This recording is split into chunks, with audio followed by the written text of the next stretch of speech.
Is joining us now. He represents the insurance industry, Kotal Life, and the fund manager there. So would be having long-term view as far as managing his portfolios are concerned. He's helping us to understand the shape of the market and the strategy. Let's talk about that, Rohit. Good afternoon. Thank you very much for your time.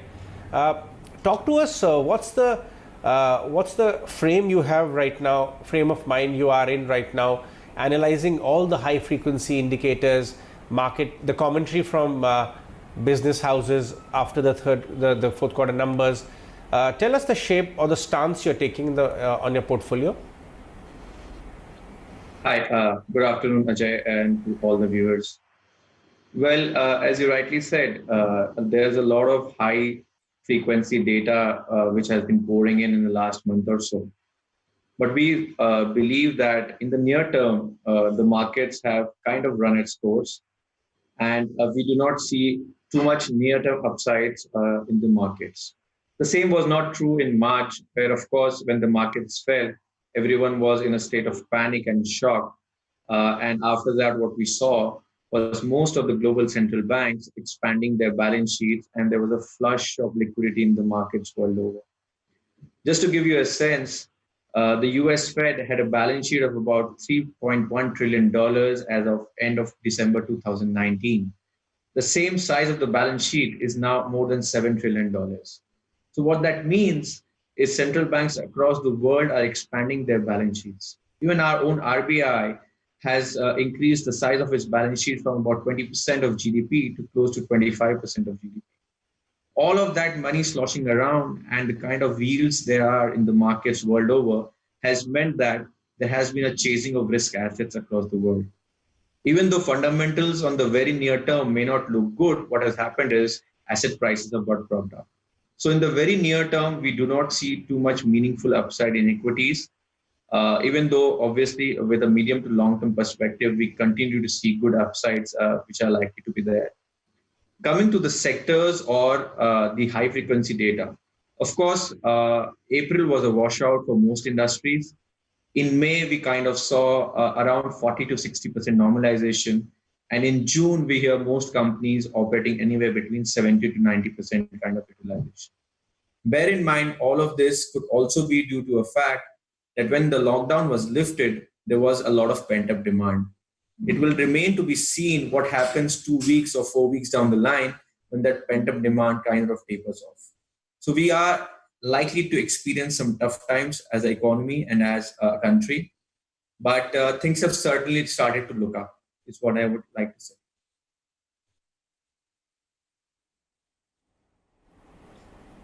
Right. Rohit, talk to us about which are the kind of sectors or themes you are bullish on in your portfolios with a 3 to 5 year view, and where do you find risk reward very attractive, and you've been buyers since the March fall, and when the market had really gone very bad? With the view of 3 to 5 years, we believe there is going to be a big shift in supply chain dynamics away from China. Actually, this started with the trade war itself, where we had already seen some of the agrochemical players benefiting quite a lot because a lot of US-based companies had started diversifying their source base or supply chain out of China. India has already been a beneficiary on that theme. We believe this whole COVID issue, if anything, will accelerate that theme into making more inroads. Apart from that, we believe the electronics manufacturing and API/KSM manufacturing in pharma are two areas where the government of India has come out with schemes, and companies are vying to put up more production capacities in these two areas. If I combine these three items, we believe that apart from gold and crude, which is unlikely to see any meaningful change in terms of manufacturing basis, we believe India's balance of trade and payments could see a meaningful shift in the next 3 to 5 years. So the sectors which we really like in the downturn are electronics manufacturing theme, pharma API theme, the agrochemical space. Apart from all of these, we also have to bear in mind as to what has happened in this whole COVID issue.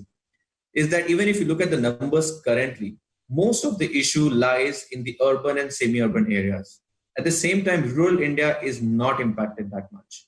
If you look at the water reservoir levels in rural India from last year and the expectations of monsoon this year, all of that point to a pretty decent rural economy at this point of time. With a little bit of demand channeling or oiling, we could see rural India really taking the bulk of the whole mantle to pull the GDP along. So these three themes that I talked about, along with rural India as a theme, are the areas where we believe in the next 1 to 3 years and probably longer in terms of supply chain shift, where we believe there's a lot of money to be made.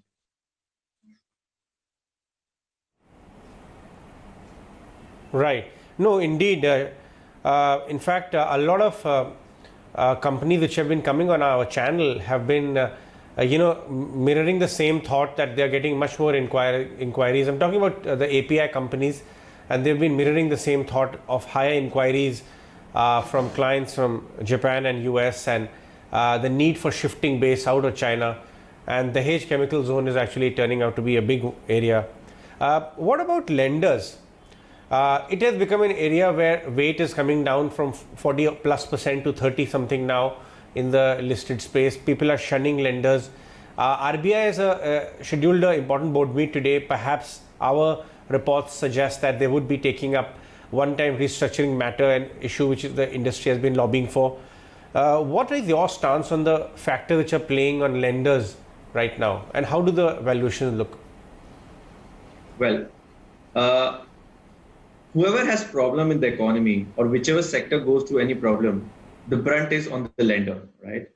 So in this whole issue, if you believe that travel and tourism or airlines or hotels are the ones who are going to bear the brunt, well, they also have lenders. So the lenders have to bear the brunt. Currently, if you look at the whole lending space, broadly the numbers are as follows. It's about 100 lakh crores of loan book and about 10 lakh crores of capital. Now, if you look at the moratoriums across the whole financial space, the average moratorium has come down from the March reported numbers, but fair to assume that currently they would be around 20 to 25% moratorium numbers. If on 20 to 25% of moratorium numbers, you assume that 20% of that slips into NPLs, which is 5% of the system loan book, and then you assume that they have to keep the provision coverage at around the same levels which they currently keep, which is around 70% odd percent, then you're talking about anywhere between 350 to 400 basis points of credit cost for the banking industry. Now, what you just mentioned, that there's a meeting between the RBI and some other stakeholders today regarding a one-time restructuring. Now, this one-time restructuring, what it essentially does is pushes the can down the road. So what it will do is it will probably negate the need for immediate capital because some of the companies or lenders may not have that much of capital to provide. When you provide 400 basis points of incremental loans as credit losses, you will need capital. If a one-time restructuring comes, actually it's not good as a behavior, but what it will help is it will help some of the lenders to smoothen the process of capital raising. Else, India Inc. should need anywhere between 3 lakhs to 5 lakh crores of capital. At the same time, even if you look at past histories or past problems which have happened in the financial space, there was a time in the early 90s when there were thousands of NBFCs, and after a crisis, only about 100 survived. Not even 100, actually. I think something like that could happen again in the financial space, where a lot of lenders who have not followed the right practices, or the lenders who have not followed cash flow based lending but have done more asset based lending, they will find the going to be very, very tough. In times to come, I think that some of the bigger guys who have capital, who have the right processes, will actually be in a very, very sound position to either acquire those companies or acquire a part of their loan books and actually grow bigger. So we believe there will be a lot of consolidation which will happen in this industry, and the big will get bigger, and the people who have a lot of capital and the right processes will be the eventual winners. So even in this space, we believe we need to identify good winners, and in our opinion, the good winners will be the large private banks and a couple of large NBFCs as well, who have the right process, who have the right capital and the right mindset to the right business.